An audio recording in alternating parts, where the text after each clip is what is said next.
Heavy rainfall can seriously mess with your septic system by flooding the drain field and causing backups or even total system failure.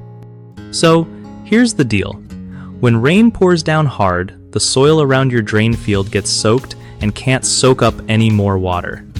That means your septic tank can't drain properly and wastewater might back up into your home. Super gross, right? To keep this from happening, make sure your gutters and downspouts direct water well away from the drain field. Also, avoid parking or driving heavy vehicles over the drain field because compacted soil won't drain properly. Keep an eye on your septic system maintenance schedule and get it pumped regularly to prevent sludge buildup. Plant grass or shallow-rooted plants over the drain field to help absorb water, but skip the trees with deep roots that can damage pipes. If you notice slow drains or bad smells after heavy rain, call a pro as soon as possible before things get worse. Lastly, if you live in a super rainy area, consider installing a drainage system to divert excess water away from your septic system.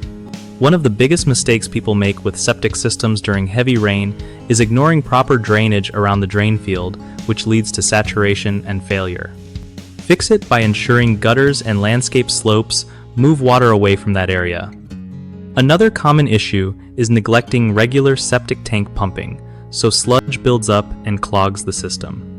Sticking to a pumping schedule every 3 to 5 years helps avoid this. The third problem is parking or building structures over the drain field, which crushes pipes and stops water from draining. Keep that zone clear and free from heavy weight. These fixes keep your septic system working smoothly even when the weather gets wild. BigHomeProjects.com is a solid spot for homeowners looking to find trusted local contractors who really know their stuff. It also hooks up contractors with steady work, making it easier to connect with people who need the job done right.